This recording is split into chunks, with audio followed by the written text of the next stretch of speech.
Another vocabulary word, and this is the vocabulary word to be in mourning.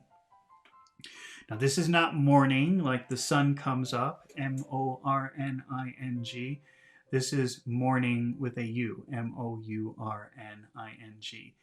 And this is a period of sadness when you lose something that you love, or a period of sadness when something really bad happens.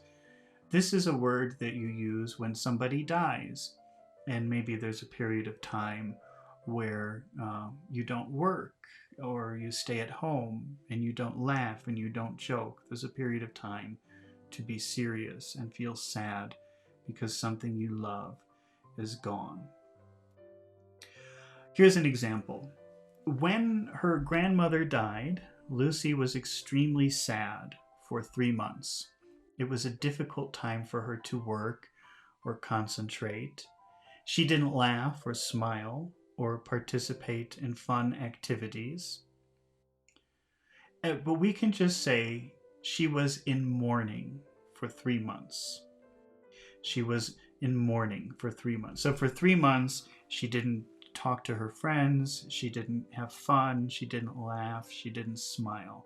She was very serious and sad because her grandmother was gone. She was in mourning for 3 months. Vladimir says upset, but the difference, you could be upset about anything, but you're only in mourning because you lose something very special, like somebody you love, or something very bad happens, and it's very inappropriate to be happy at this time. So that's the difference between being upset, which could be about anything, and sometimes it's not reasonable to be upset, but it's always reasonable to be sad when you lose something that you love. Let's see. So she was in mourning for 3 months. She was in mourning for 3 months when her grandmother died. So she had this 3-month period. No laughing, no joking, no friends. Enjoy nothing. Let's change some information. Let's say when her cat ran away. So her cat left. She was in mourning for 3 months when she was in mourning for 3 months when her cat ran away and became a stray cat. Okay, let's change some information about this. Let's say 2 weeks. She was in mourning for 2 weeks when her cat ran away.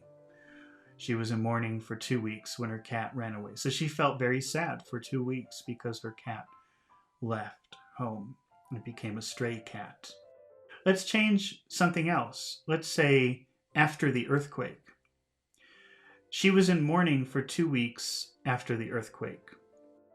So the earthquake happened and she felt very bad about all of the horrible things that happened during the earthquake. And for 2 weeks, she couldn't enjoy anything. She was so unhappy. Now let's change something else. Let's say the country. The country was in mourning for 2 weeks after the earthquake. So imagine you live in a country, there's a horrible earthquake. Everybody feels very sad for all the horrible things that happened. And for 2 weeks, nobody laughs or enjoys anything. They're very sad. The country was in mourning for 2 weeks after the earthquake. Hadi Hassan Atari says, bemoaning the death of loved ones. That's right. Well, that's a pretty fancy word, Hadi Hassan, bemoaning. Do you know what that means? I think that's actually a word that was in the book that I didn't use yet.